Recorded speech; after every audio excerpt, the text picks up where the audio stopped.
You were here, the 10-year yield was about 15 basis points lower. You talked about inflation and the risks of an overheating economy. We've gotten some pretty decent numbers. What does Donald Trump have to be concerned about? You said if we throw too much kerosene on the economy, it's going to be bad. In the past 6 years or so, that kerosene has been lower rates in QE. What does Trump have to be concerned about? The pace of his multiple stimuli, and it's a dangerous game when the first thing you learn in business, don't kick your banker in the face. Your banker in this case is China and Middle Eastern sovereigns that have traditionally bought our credit, bought our debt, our excess debt, our deficit spending, and he wants to increase defense spending and he wants to do infrastructure spending, so we need revenues.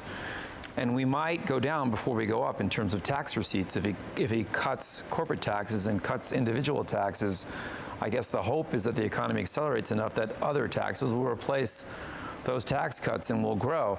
It's a leap of faith. I think deregulation or re-regulation, not elimination of regulations. I think it's too much to throw. It's like taking too many steroids at once, right? We have a 4.5, 4.7, 4.8. Maybe it's 5.5 because we screw around with the employment rates and we count underemployed people as unemployed. We start to bring in U6 people. U6 people. We don't have 14% unemployment anymore, and in certain industries there are tremendous holes. So partnering, private-public mentor programs to mentoring people and training them for the jobs that are available. I'm all for infrastructure spending. I'm for deregulation to some extent. For sure, we've over-regulated and strangled certain industries like the banks.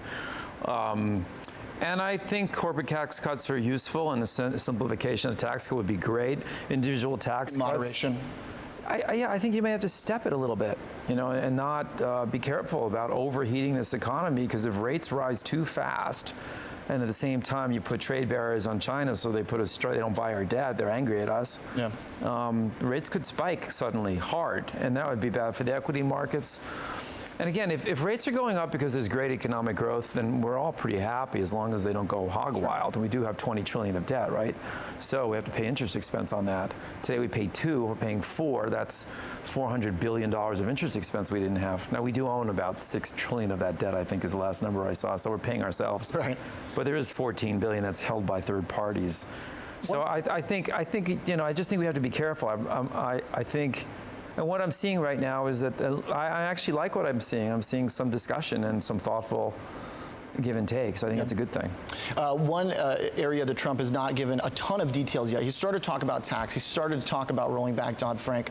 Infrastructure. He says he wants to spend a lot, but the details of that haven't quite become clear yet. What would you like to see that could spur infrastructure and companies and private industry to get really on board with that type of fiscal spending? I think it's great. I think infrastructure spending is too bad we haven't done it.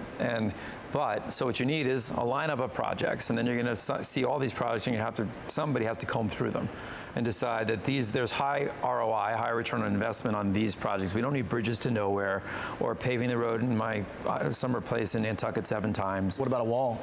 We probably don't need a wall. I'd rather see that go to schools and building a better school system.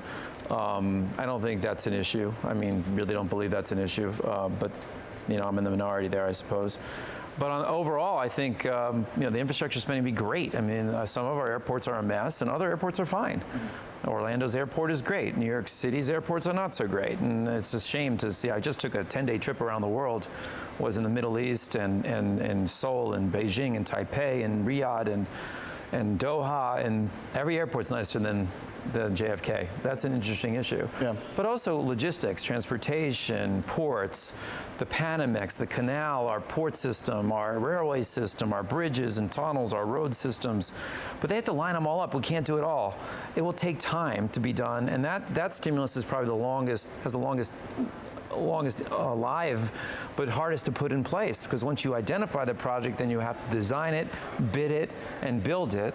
And you're talking year 3 and 4 of the Trump administration before you actually see before you start to see that real. Yeah, probably.